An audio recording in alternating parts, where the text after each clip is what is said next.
নমস্কার, তোমাদের রান্নাঘরে আজকে একটা চিচিঙ্গার রেসিপি শেয়ার করব। একদম কম মশলায় কি করে সুস্বাদু চিচিঙ্গা রান্না করবেন সেটাই আজকে দেখাবো। তো এখানে আমি 3টে চিচিঙ্গা নিয়েছি। 3টে চিচিঙ্গা মিলে 500 থেকে 550 গ্রাম হবে।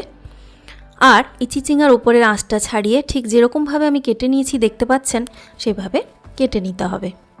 আর একটা জিনিস দেখুন, চিচিঙ্গার ভেতরে বীজ সহ যে আঁশটা থাকে মানে নরম অংশটা, সেটা কিন্তু এর মধ্যে রাখিনি, আলাদা করে রাখা আছে। এটাকে কিন্তু ফেলবো না, এটা দিয়েও আপনাদের জন্য একটা ছোট্ট রেসিপি দেখাবো। এটা ভীষণ উপকারী, একদম ফেলে দেবেন না। যেভাবে আজকে দেখাবো সেইভাবে কিন্তু যদি সম্ভব হয় রান্না করে খেয়ে দেখবেন একবার। তো মূল রেসিপির জন্য গ্যাসে কড়াইকে খুব ভালো করে গরম করে নিয়েছি। তারপরে তাতে সর্ষের তেল দিয়ে দিলাম। সর্ষের তেল গরম হয়ে গেলে তাতে দিচ্ছি 5 ফোড়ন।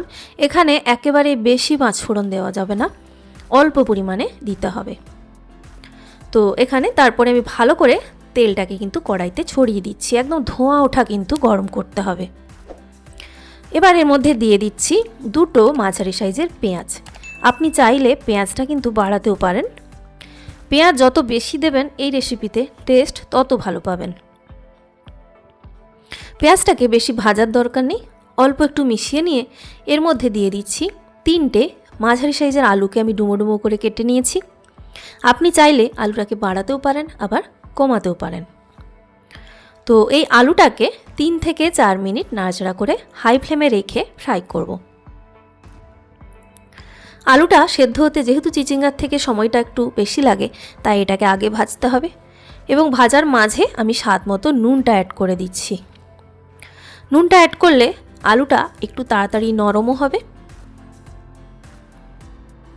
তো যাই হোক, আলুটা 3 থেকে 4 মিনিট আমি টোটাল সময় ধরে ফ্লেমটা বাড়িয়ে রেখে ভেজে নিচ্ছি।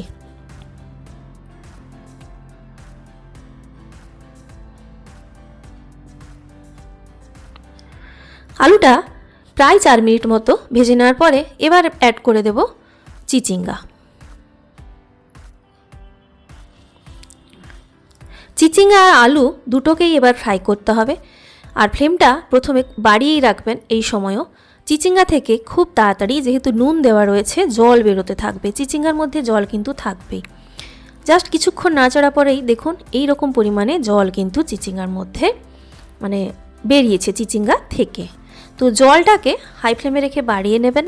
তারপরে ফ্লেমটাকে মিডিয়াম রেখে ভাজতে হবে যতক্ষণ না এই জলটা পুরোপুরি ড্রাই হয়ে যাচ্ছে। দেখুন আপনারা কি পরিমাণ জল বেরিয়েছে চিচিঙ্গা থেকে। তো এই জল ড্রাই করা পর্যন্ত নাড়াচাড়া করব। তো তার মাঝে এখানে আমি ব্যবহার করছি কাশ্মীরি লাল লঙ্কার গুঁড়ো। এই রেসিপিতে কোনো হলুদের ব্যবহার হবে না, শুধুমাত্র কালারের জন্য আমি কাশ্মীরি লাল লঙ্কার গুঁড়ো দিলাম। আপনি ঝাল পছন্দ করলে এমনি লাল লঙ্কার গুঁড়ো ব্যবহার করতে পারেন। আর একটা ছোট সাইজের টমেটোকে কেটে দিয়ে দিলাম। এবার যেটা বলেছিলাম, জল পুরোপুরি ড্রাই হয়ে যাওয়া পর্যন্ত নাড়াচাড়া করে ফ্রাই করে নেব। একটা নাড়াচাড়া করারও কিন্তু দরকার নেই।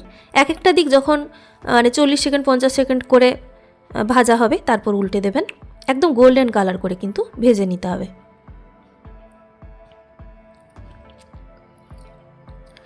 কিছুক্ষণ ছাড়া ছাড়া দেখবেন কালার কিন্তু চেঞ্জ হতে শুরু করছে। চিচিঙ্গার মধ্যে একটা সবুজ একটা ভাব, গন্ধ, কাঁচা গন্ধ থাকে, যে কারণে অনেকে পছন্দ করেন না। তো যেভাবে আমি বলছি সেভাবে যদি একটু বেশি সময় ধরে ফ্রাই করে রান্না করেন তাহলে কিন্তু চিচিঙ্গার টেস্ট অন্যান্য অনেক সবজির থেকেই কিন্তু বেড়ে যায়। তো জল পুরোপুরি শুকিয়ে গেছে, দেখতে পাচ্ছেন একদম গোল্ডেন একটা কালার এসে গেছে।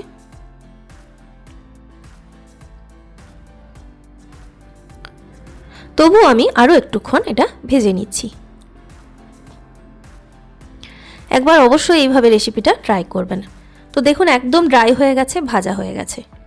এবার এর মধ্যে একটা বাটা মশলা অ্যাড করব, যেটা আমি অলরেডি কিন্তু মানে রেডি করেই রেখেছি। একটু আপনাদের দেখিয়ে দিই। তার জন্য স্বাদ মতো এখানে কাঁচা লঙ্কা নিচ্ছি, আপনি চাইলে শুকনো লঙ্কাও দিতে পারেন, 2টো মাঝারি সাইজের পেঁয়াজ, আর সঙ্গে দিচ্ছি পোস্ত। এখানে প্রতি চিচিঙ্গা পিছু মোটামুটি 1 চা চামচ করে পোস্ত দিলেই হবে। আমি একটু বেশি এখানে 4 চা চামচ পোস্ত দিচ্ছি। ওজনের মাপে মোটামুটি হবে এখানে 25 থেকে 30 গ্রাম। এবার অল্প পরিমাণ জল মিশিয়ে বেটে নেব। এই বাটাটাকেও কীরকম বাটবেন অবশ্যই একটু ফলো করবেন রেসিপির টেস্ট ভালো পাওয়ার জন্য। একটা জিনিস খেয়াল করুন, পোস্ত বাটাটা কিন্তু একেবারে ক্রিমের মতো বাটিনি, হালকা দানা দানা একটা ভাব রয়েছে, দেখতে পাচ্ছেন। মানে পোস্ত যেরকম বড় ছিল দানাটা, তার থেকে মিহি, কিন্তু পুরোপুরি একেবারে মসৃণ করে পোস্তর ব্যাটারটা তৈরি করা যাবে না। আর পেঁয়াজটা দিলে কি হয়, যে কোনো পোস্ত রেসিপিতে পেঁয়াজটা বেটে দিলে মনে হবে আপনি অনেকটা পোস্ত ব্যবহার করছেন। জারটা ধুয়ে বেশ কিছুটা জল দিয়ে দিলাম। এবার এই বাটা মশলাটা ভাজা চিচিঙ্গার মধ্যে আমি দিয়ে দিচ্ছি। সঙ্গে আরও কিছুটা জল অ্যাড করে দিচ্ছি, যতটা জল লাগবে রেসিপিতে। পোস্ত দিয়ে কখনো কষতে যাবেন না। অন্যান্য মশলা দিয়ে যেমন কষানো হয়, পোস্তের জন্য মানে পোস্তর টেস্ট ভালো পাওয়ার জন্য পোস্তকে কিন্তু কষানোর দরকার নেই। আর হলুদ, অনেকেই সবজিতে হলুদ ছাড়া খান না, কিন্তু হলুদ ছাড়া পোস্ত রান্না করলে যে টেস্ট হয়, হলুদ দিলে কিন্তু পোস্তর টেস্ট ততটা ভালো পাওয়া যায় না। তাই কালার আনার জন্য আপনি চাইলে লঙ্কার গুঁড়োটাই ব্যবহার করবেন, আর না হলে একদম সাদা তৈরি করবেন, সেটাও কিন্তু খেতে বেশ ভালো লাগে। তো সব কিছুকে যতটা জল লাগবে পরিমাণ মতো দিয়ে মিশিয়ে নিলাম। এবার এটাকে ঢাকা দিয়ে রাখবো মিডিয়াম ফ্লেমে 10 মিনিটের জন্য। আর এই 10 মিনিট সময়ে আপনাদের সঙ্গে শেয়ার করে নিই চিচিঙ্গার বীজটা যে আলাদা করে রেখেছিলাম সেটা দিয়ে কি তৈরি করছি। কড়াইটা ভালো করে গরম করে অল্প একটু সর্ষের তেল, অল্প কালো জিরে ফোড়ন দিয়ে দিলাম। এবার এর মধ্যে স্বাদ মতো শুকনো লঙ্কা, কাঁচা লঙ্কা যে যতটা পারেন দিয়ে দেবেন। তারপরে 4 থেকে 5 কোয়া রসুন। এখানে চিচিঙ্গার বীজ তো খুব বেশি বেরোয়নি, আপনারা দেখেছেন, কাজেই সেই পরিমাণ মতো বুঝে এগুলো কম বেশি করবেন। 4টা রসুন কোয়া দিয়ে একটু নাড়াচাড়া করে নিয়ে এবার এর মধ্যে একটা মাঝারি সাইজের পেঁয়াজ দিয়ে দিলাম। চাইলে আপনি পেঁয়াজটাকে বাড়িয়েও দিতে পারেন। এবারে অল্প একটু নাড়াচাড়া করে এর মধ্যে অ্যাড করে দিচ্ছি এই চিচিঙ্গার বীজটা। এইভাবে একবার এই রেসিপিটা রান্না করে গরম ভাতের সঙ্গে খাবেন, দারুণ লাগে। স্বাদ মতো নুন আর একেবারে 1 পিঞ্চ হলুদ গুঁড়ো এখানে দিয়ে দিলাম। আর কোনো মশলার কোনো প্রয়োজন নেই। এবার নাড়াচাড়া করে ফ্রাই করব। চিচিঙ্গার এখানে এই বীজটা থেকেও কিন্তু জল বেরোবে। তো এখানে মানে একদম লাল করে ভেজে নিতে হবে। আপনি চাইলে ভেজে নেওয়ার পরে এটাকে শিল নোড়াতে বেটে নিতে পারেন, বা মিক্সার গ্রাইন্ডার জারে বেটে নিয়ে ভর্তার মতো করেও খেতে পারেন, অথবা বাড়িতে যদি ম্যাশার বা ডাল কাটা যেগুলো হয় যদি থাকে, সেটা দিয়ে একটু ম্যাশ করেও কিন্তু এটাকে খেতে পারেন।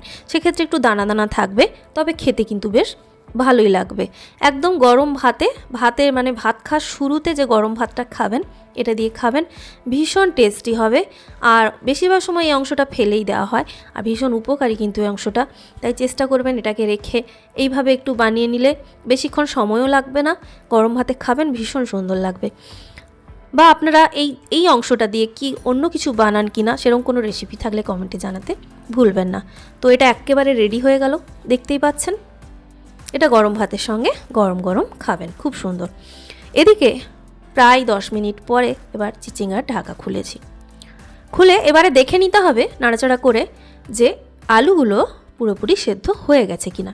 যদি দেখেন পুরো সেদ্ধ হয়ে গেছে, চিচিঙ্গা খুব তাড়াতাড়ি সেদ্ধ হয়ে যায়, যদি দেখেন আলু সেদ্ধ হয়ে গেছে তাহলে আর ঢাকা দেওয়ার প্রয়োজন নেই। আর যদি মনে হয় যে না আরও অল্প একটু সেদ্ধ করতে হবে, তাহলে এটা ঢাকা দিতে হবে। আর অবশ্যই যে কোনো পোস্ত রান্নার শেষের দিকে একটু সর্ষের তেল অ্যাড করবেন, তাহলে তার টেস্ট কিন্তু আরও কিছুটা বেড়ে যায়। তো সেই কারণে আমি এখানে প্রায় 1 চা চামচ মতো সর্ষের তেল অ্যাড করে দিলাম। সর্ষের তেল দিয়ে আবার একটু নাড়াচাড়া করে নেব। আর এই সময় চেক করে নেবেন নুন টুন ঠিক আছে কিনা। যদি না ঠিক হয়ে থাকে বা কম হয়, সেক্ষেত্রে এই সময় নুনটা অ্যাড করে দেবেন। তো একটু মিশিয়ে এটাকে আমি কিন্তু আরও মিনিট 5 ঢাকা দিয়ে রাখছি। এটা আপনাকে দেখে নিতে হবে সেদ্ধ হয়েছে কিনা।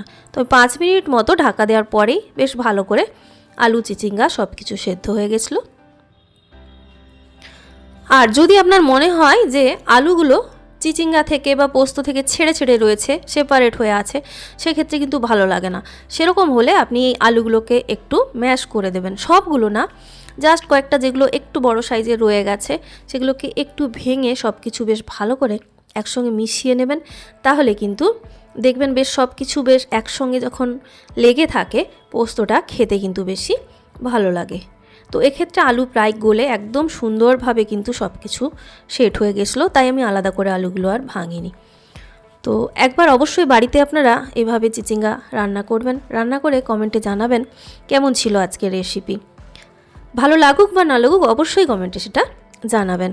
আর আপনারা চিচিঙ্গার কোন রেসিপিটা খেতে ভালোবাসেন সেটাও জানাতে ভুলবেন না। সবাই ভালো থাকবেন, নেক্সট ভিডিওতে দেখা হচ্ছে।